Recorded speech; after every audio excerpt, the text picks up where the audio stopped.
Welcome to another board game review. Today I'm going to be reviewing a card game by Fantasy Flight Games called Chaos Marauders. Chaos Marauders is playable 2 to 4 players, ages 13 and up, in about 30 minutes. It's part of their Silverline game, so it means that it's actually a pretty easy game to learn and get into. Now, what comes inside the box?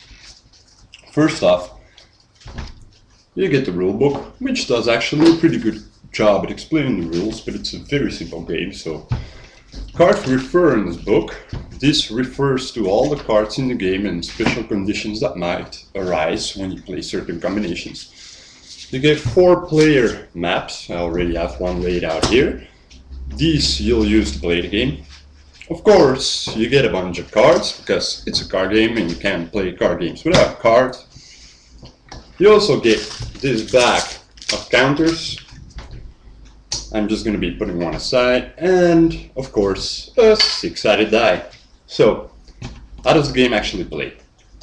Well, the theme of the game is you're an orc warlord, and you finally won your battle, and you're looking down on the battlefield with all filled with corpses of humans you slaughtered, and all the treasures you got, and you see another warlord orc standing on top of a mountain.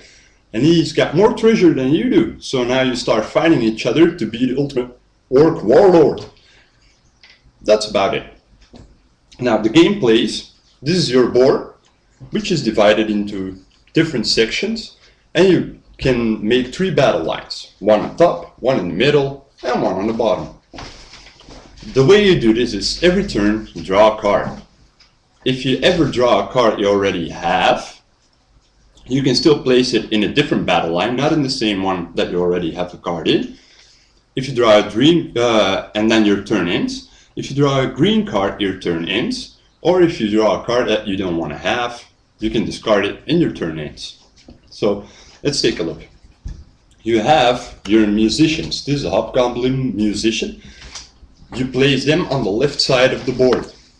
These are standards. This is a hobgoblin standard. You can place them anywhere in the battle line you want, any battle line, and this will determine how big your battle line is going to be. So I'm going to be placing him here. So I have to fill up these spaces to get a complete battle line. Same goes for the orcs. Actually, exactly the same thing, but a different card.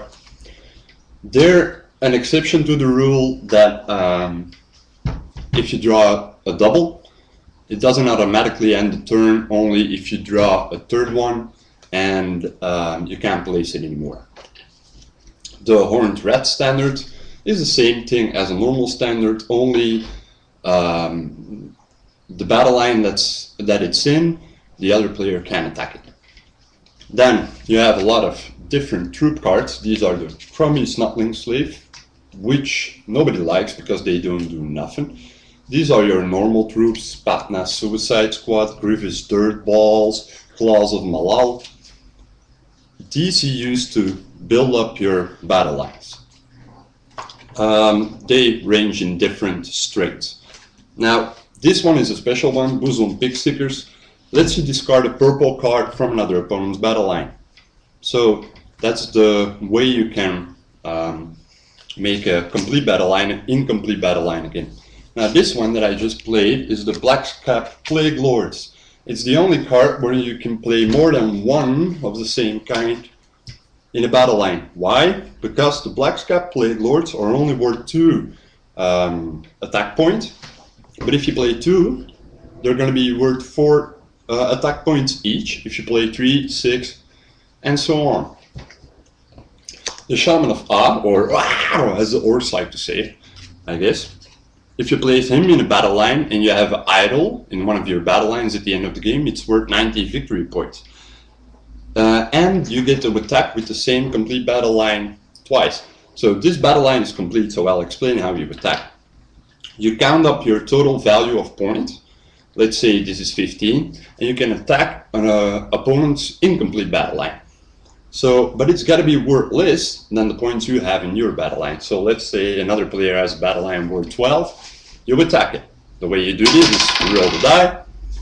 If you roll an orc eye, you defeat the battle line and he has to discard his cards and you keep certain cards.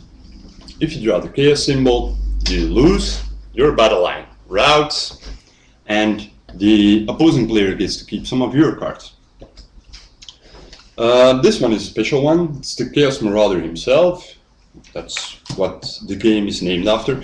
He's worth 10 battle points and 10 victory points at the end of the game. The only thing is, if he comes into play and another player sees you playing it in one of your battle line, you can yell Chaos Marauder or something like that, as long as you say Chaos Marauder, and he gets the card. So whoever yells first. Now, let's see. These are treasures. Treasures range in different values. The only thing they do is add victory points to your battle lines. Now we get to the special cards. These are green cards with the green borders on them. If you play these, your turn ends, or if you play double. If you play, this one is a sneaky git. If you play a sneaky git in somebody else's battle line, you get to put a marker on it to show that it's yours. And whenever he draws a card that you want him to discard, you can discard your sneaky git and have him discard the card. Or, if somebody else plays a sneaky git in your battle line, you can play a sneaky git and discard that sneaky git of the other player. Venomous Creeps lets you steal a card from another player, everything except the purple card. Scare's Blowback lets you attack another player's battle line. You get to roll the die. If you roll Orcish Eye, you get to discard the entire battle line. If you roll a chaos symbol, however, you have to discard all 3 of your battle lines. Bilge Gutra lets you reorganize all your cards, so you can complete battle lines and actually win the game with this card if you're lucky. Uluk Spleen Ripper. Every player needs to roll the die. The one who rolls a chaos symbol has to take Uluk Spleen Ripper and roll a die for every sneaky git or treasure in his battle lines. If he rolls a chaos symbol, Uluk eats it. Now, this one's a difficult one.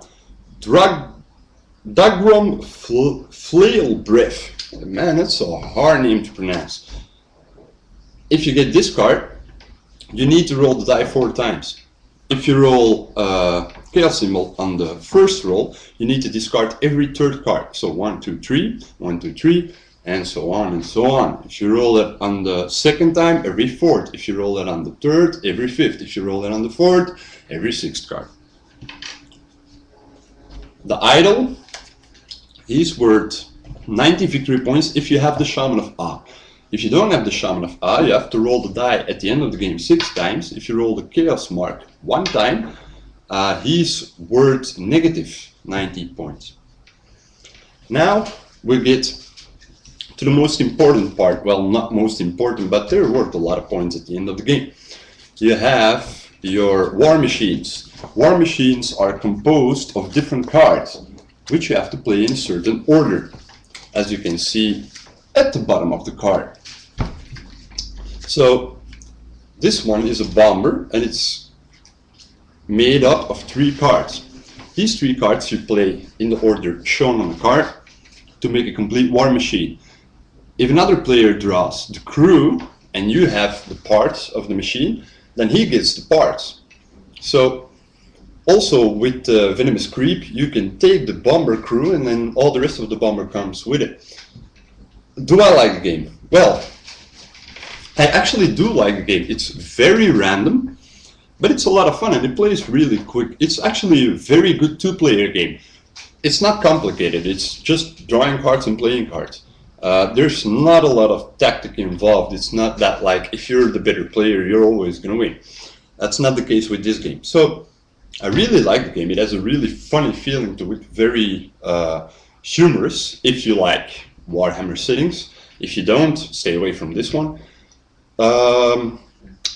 But if you're a serious player and you like strategies and a lot of thinking going on, you won't like this game. If you're up for a good laugh, go and get it. It's an ideal 2-player game, so I hope you enjoyed the review and you could make up your mind if you would like to purchase this game or not. See you next time.